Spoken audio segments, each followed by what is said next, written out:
लिए उसके पहले सौंपे क्या? नहीं सौंपे, क्योंकि उसको पता था मुझे काम करना है।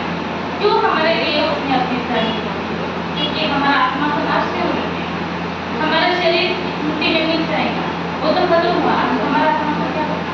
इसकी वजह से हमारा आत्मा का नाश नहीं होगा। इससे हम वचन पढ़ेंगे यूहन्ना 3 उसका 16, क्योंकि परमेश्वर ने जगत से ऐसा प्रेम रखा कि उसने अपना एकलौता पुत्र दे दिया, ताकि जो कोई उस पर विश्वास करे वह नष्ट न हो परंतु अनंत जीवन पाए। हम नष्ट न हो परंतु अनंत काल का जीवन पाने के लिए तो मैं आपको एक क्वेश्चन करती हूँ, हम हमारा आत्मा किसके हाथ में होता है?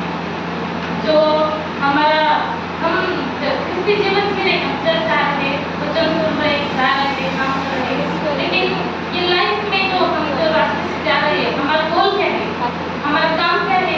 हम अपने प्रभु से कभी पूछा है क्या, प्रभु मेरा काम क्या है, तूने मेरे लिए मुझे क्यों चुना है? सिर्फ मुझे क्यों चुना है?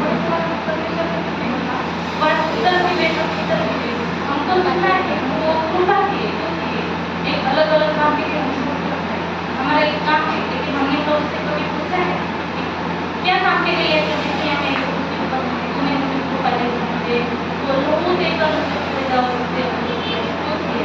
कुछ काम है, लेकिन वो हम काम को जान किए हम वो इच्छा से जीवन जी रहे थे।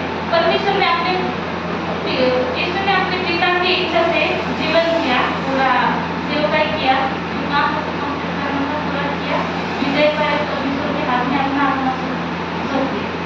हम हमारा जीवन जी रहे, हम रोज चर्च जा रहे, वचन पढ़ रहे, सब काम कर रहे, लेकिन आपको लगता है क्या जो परमेश्वर ने आपको चुना है, आपको प्रभु का काम जो प्रभु ने आपको दिया आप कंप्लीट कर रहे, या आपको लगता ही नहीं कि आपने अभी तक ऐसा सोचा ही नहीं, सोचा है कि नहीं परमेश्वर ने आपके लिए कौन से काम के लिए चुना है, वो काम आज हमको परमेश्वर से पूछना है, क्यों हमें अलग किया है, हमारा चुनाव क्या है, वो हमें परमेश्वर से पूछना है। रोमियो की पत्री 5:8 में ऐसा लिखा है, परंतु परमेश्वर हम पर अपने प्रेम की भलाई इस रीति से प्रकट करता है कि जब हम पापी हुए थे तभी मसीह हमारे लिए मारा। ऐसे रीति से प्रकट किया, क्या किया? जब हम पापी थे तभी मसीह हमारे लिए क्या किया है? मर गए, पूरा किए, उसके काम किए, वो ऐसा ही बोलकर सिर्फ खत्म नहीं किए, उसके काम किए।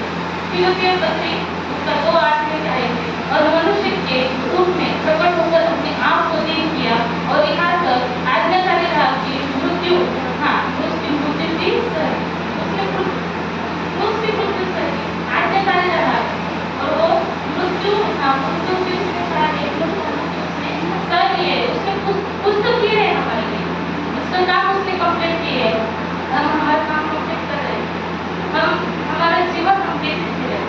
इब्रानियों की पत्री 2:15 में उसने कहा है, और जिसने मृत्यु के भय के मारे जीवन भर दासत्व में फंसे थे उन्हें छुड़ाए, जो हम मृत्यु के दासत्व में थे, मृत्यु हमारे ऊपर विजय पा रहा था, लेकिन उसके मृत्यु के द्वारा हमारे में से वो मृत्यु का भय क्या है, निकल गए। मृत्यु के भय में हमारे बीच में है क्या? नहीं है। हमको पता है हमारा मृत्यु होगा, हमारा शरीर इस मिट्टी के विजय करके हमारा आत्मा किधर जाएगा? परमेश्वर के हाथ, परमेश्वर के साथ पहुंचेगा। लेकिन वो मृत्यु का भय हमारे जीवन में से उसने निकल दिए, छोड़ दिए, और आगे यूहन्ना का सुसमाचार 16 में मैं पिता की ओर से जगत में आया हूँ, मैं फिर जगत को छोड़कर पिता के पास जाता हूँ। ऐसा यीशु ने अपने मुंह से कहा है कि पिता की ओर से मैं जगत में आया हूँ और फिर जगत को छोड़कर मैं पिता के पास जाता हूँ।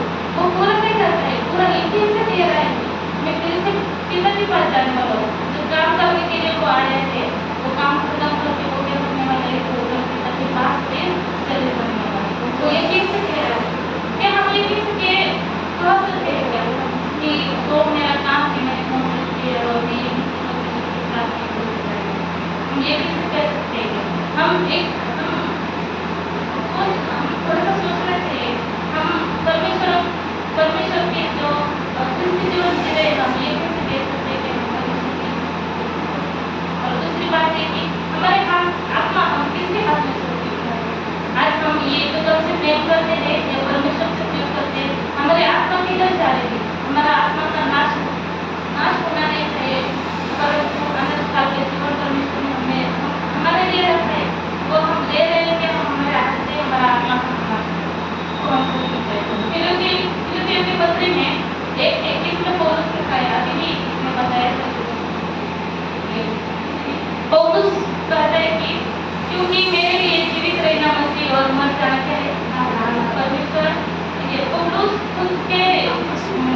बताना है, उसने जो काम कंप्लीट किए वो काम से उसका एक्सपीरियंस से वो कह रहा है कि मेरे लिए जीवित रहना क्या है मसीह और मर जाना लाभ है।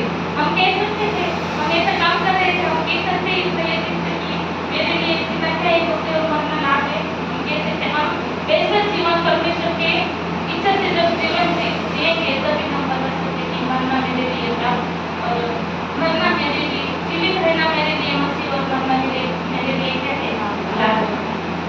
तो हम जो भी ये बात हमने आपके पास छोड़कर चाह रही कि हमारा आत्मा हम किसके हाथ में होगा और जो हमारा जीवन हम यकीन से जीरे परमेश्वर की इच्छा से जीरे हमको यकीन है कि हम परमेश्वर की इच्छा से ही जीरे। ये दो क्वेश्चन मैं